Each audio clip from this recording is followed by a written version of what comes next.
स्वागत है IVF twins brother पर। आज मैं आपके साथ बीटा HCG पॉजिटिव आने के बाद मेरी फर्स्ट अल्ट्रासाउंड रिपोर्ट में मुझे क्या क्या दिखा था और फर्स्ट अल्ट्रासाउंड में ट्विन प्रेगनेंसी मतलब कि उसका ट्विन प्रेगनेंसी का किस तरह से डिफाइन किया गया था, तो वो आप सबके साथ शेयर करने वाली हूँ। उससे पहले मैं आपको कहना चाहूँगी, अगर आपको मेरी वीडियो पसंद आती है तो प्लीज़ मेरी वीडियो को ज़रूर लाइक कीजिएगा और इसे सब्सक्राइब ज़रूर कीजिए, प्लीज़।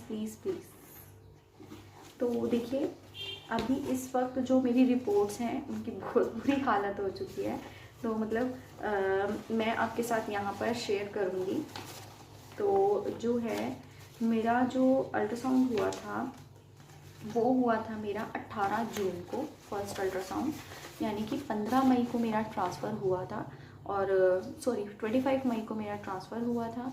15 मई जो थी मेरी पीरियड डेट थी, 25 मई को मेरा ट्रांसफ़र हो गया था और फिर उसके बाद जो है 25 या 28 मई ऐसे ही कुछ था, ट्रांसफ़र हो गया था। ट्रांसफ़र होने के बाद बीटा HCG पॉजिटिव आ गया था मेरा। 11th डे पे ही जो था UPT पॉजिटिव आया था और बीटा HCG मेरा 14 को हुआ था तो पॉजिटिव आया था। फिर उसके बाद उन्होंने 18 तारीख को मुझे बुलाया था, जिसमें ये कंफर्म किया जाता है कि आपको जो प्रेगनेंसी है, देखिए जो नॉर्मल प्रेगनेंसी होती है ना, उसमें डॉक्टर इतनी जल्दी अल्ट्रासाउंड नहीं करते। उसमें ये बोलते कि हम उसमें तो अगर घर में हमारे को प्रेगनेंसी हमें पता चल जाता है कि हमारे पीरियड मिस हो गए हैं तो हम नेक्स्ट डे से अपने UPT टेस्ट कर लेते हैं, घर पे ही किट में टेस्ट कर लेते हैं। पॉजिटिव आ जाता है, हम डॉक्टर से कंफर्म करते हैं, फिर डॉक्टर हमें 3 मंथ्स के अराउंड यानी कि 3 मंथ्स के अराउंड यानी कि सेकेंड मंथ कंप्लीट होने के बाद थर्ड मंथ जब लगता है उसका 1 वीक निकल जाता है फिर अल्ट्रासाउंड करते हैं। लेकिन इसमें स्टार्टिंग में अल्ट्रासाउंड करना कंपलसरी होता है IVF में। और इतनी जल्दी सैक या पॉल वगैरह नज़र नहीं आती है। तो उन्होंने देखिए जब मेरा पॉजिटिव आया था उसके काफ़ी दिन बाद उन्होंने बुलाया था मुझे। फिर उसके बाद जो था उसमें मुझे ट्विन सैक्स नज़र आ गए थे, सैक दोनों की गेस्टेशनल सैक नज़र आ गए थे, फिटल पॉल दोनों की नज़र आ गई थी और उसमें जो थी कार्डियक एक्टिविटी अभी इतनी नहीं नज़र आई थी। उन्होंने ये जरूर लिखा हुआ है कार्डियक फ्लिकर बोलते हैं ना, जिसमें हल्का हल्का ऐसे फ्लिकर करता हुआ नज़र आता है, तो वो उनको प्रेजेंट नज़र आया होगा। कुछ फिटल नोट दोनों की नज़र आई थी, ठीक है। वो भी कितनी सेंटीमीटर थी वो सब उन्होंने यहाँ पर मेज़र कर रखा है। मुझे तब 5 वीक और 4 डेज़ की उस अल्ट्रासाउंड के अकॉर्डिंग 5 वीक 4 डेज़ की प्रेगनेंसी थी और इसमें मुझे ये सब मेज़र कर दिया गया था। उसमें हार्ट बीट नहीं आई थी। हार्ट बीट के लिए जो है वो नेक्स्ट अल्ट्रासाउंड जो है मेरा हुआ था 18 जून के बाद जो है 28 जून को, यानी कि 10 डेज़ के बाद वो मैंने अल्ट्रासाउंड करवाया था। उसमें दोनों की हार्ट बीट आ गई थी और वो जो है मैं माई IVF जर्नी पर आज शेयर करने वाली हूँ, आप उस पर जाके चेक कर सकते हैं।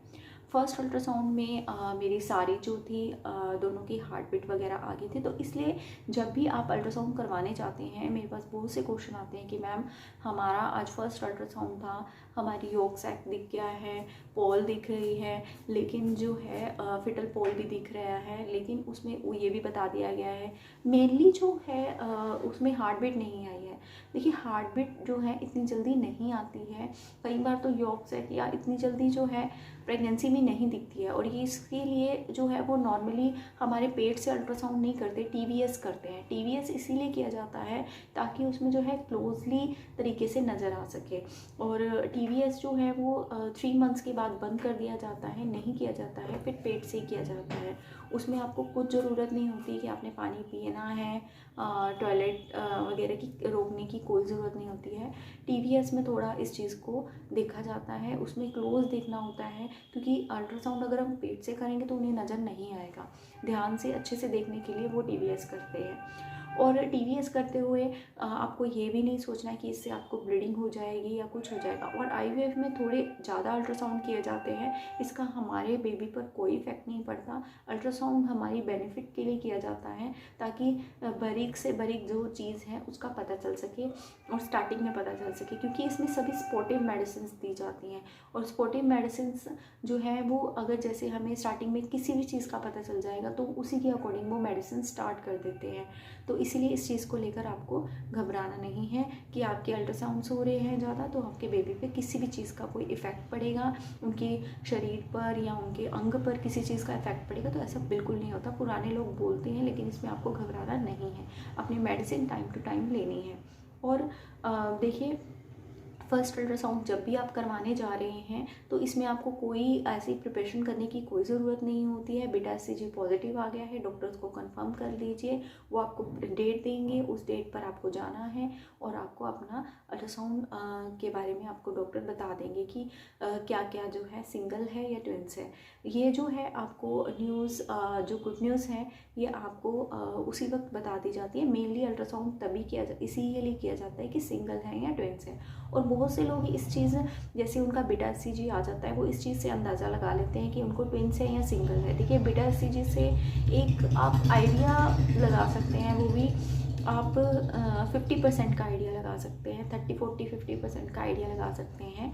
इससे जो है बीटा एचसीजी से ये नहीं पता चल सकता कि आपको ट्विंस है या हेल्दी प्रेगनेंसी। बहुत से क्वेश्चन ये भी करते हैं कि मैम मेरा इतना अच्छा जो है बीटा एचसीजी आया है तो क्या ये हेल्दी प्रेगनेंसी रहेगी? तो इससे हेल्दी प्रेगनेंसी का, ट्विंस का, सिंगल का नहीं पता चलता। फर्स्ट अल्ट्रासाउंड में ही आपको सब पता चल जाएगा। उसके बाद हार्ट बीट उसके 10 डेज़ या 14 डेज़ के बाद आपको बुलाएंगे और फिर उसमें आपको हार्ट बीट का पता चलेगा।